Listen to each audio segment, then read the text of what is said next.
से धन्यवाद करता हूँ कि उन्होंने आज मुझे यहाँ आप सभी के सामने अपनी बात रखने का मौका दिया। ठीक है, थैंक यू सर। नमस्ते बच्चों, कैसे हो आप सब? नमस्ते। मेरा नाम घनश्याम बाष्टा है और मैं एक लेखक हूँ। मैंने 4 किताबें लिखी है। मेरी सारी किताबें स्पेशली बच्चों के लिए हैं कि वो पढ़े और नई चीजें सीखें। आज मैं आप सभी के सामने कुछ मजेदार कहानियां और कुछ अच्छे विचार लेकर आया हूं जो मुझे खुद अपने जीवन में आगे बढ़ने के लिए प्रेरित करते रहते हैं। और हाँ, मैं वादा करता हूं कि जब आप ये किताबें पढ़ेंगे तो आपका दिमाग तेज होगा और साथ में आपका दिल भी खुश होगा। आपने सुना होगा, एक विचार, एक शब्द और एक कहानी हमारे जीवन की दिशा बदल सकते हैं। क्या? एक विचार, एक शब्द और एक कहानी हमारे जीवन की दिशा बदल सकते हैं। और वो शब्द, वो विचार, वो कहानी हमें कब मिल जाए, कहां से मिल जाए, हमें कुछ पता नहीं होता। जैसे प्यासा नदी का मीठा पानी पीता है, उसके उद्गम की खोज नहीं करता। भूखा मीठा फल खाता है, वो फल किस पेड़ पर था, इस पर शोध नहीं करता। ठीक उसी तरह किसने क्या कहा यह जरूरी नहीं, ज्यादा जरूरी है कहने वाली बात हमें समझ में आई या नहीं आई। होता है कि कहानी किसने लिखी, ये छोटी बात है, और कहानी हमें क्या सिखाती है, ये बहुत बड़ी बात है। तो अब आप बताइए, आप कितनों को कहानियां पढ़ना पसंद है? कुछ अच्छी मजेदार छोटी छोटी कहानियां पढ़ना पसंद है? कोई बता सकता है कहानी पढ़ने से क्या फायदा होता है?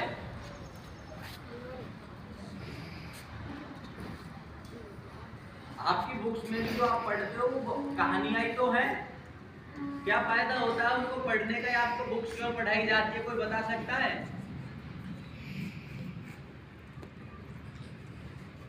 बताओ। आप स्कूल में आते हो, क्यों आते हो? पढ़ने के लिए। सिर्फ पढ़ने के लिए या अपने सपने पूरे करने के लिए आते हो? पढ़ने तो लाखों बच्चे जाते हैं, पर जिनके पास सपने नहीं होते वो पढ़ के घर बैठ जाते हैं और इधर उधर घूमते हैं।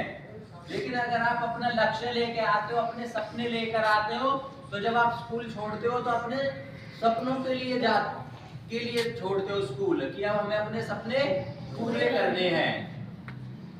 तो आप सभी के पास कुछ ना कुछ सपने हैं या नहीं है? yes, सभी कुछ सोच के आते हैं ना कि मुझे ये बनना है, मुझे ये करना है या नहीं है? yes, क्योंकि मैं आज आपको जिन कहानियों के बारे में और जिन विचारों के बारे में बताने आया हूँ वो दिल को छूती है और सोच को बदल देती है। वो दिल को छूती है और सोच को बदल देती है। अब मेरा एक सवाल है आप सबसे, क्या आपके पास अपनी बुक्स जो पढ़ते हो उसके अलावा कभी 10 मिनट रहते हैं कुछ और चीज पढ़ने के लिए? रहते हैं, पर अक्सर लोग क्या कहते हैं, सर हमारे पास टाइम नहीं है। क्यों? क्योंकि उन्होंने मोबाइल ले लिया है और 1 घंटा 2 घंटे पता नहीं चलते, रील देखते देखते कब निकल जाते हैं और पढ़ने का समय फिर उनके पास नहीं रहता। लेकिन अगर आप 10 से 15 मिनट कुछ अलग एक्टिविटीज करते हैं, नई चीजें पढ़ते हैं, तो आप और लोगों से ज्यादा तेजी से सोच सकते हैं और बच्चों से ज्यादा तेज सोच सकते हैं। क्योंकि कहानियां सिर्फ टाइम पास नहीं करती, वे हमारे दिमाग का विकास करती है, दिल को साफ करती है, सोच बदलती है और हमें एक बेहतर इंसान बनाती है। जो बच्चा रोज नई कहानियां पढ़ता है उसके अंदर एक अलग ही चमक आ जाती है, वो बातों को जल्दी समझता है।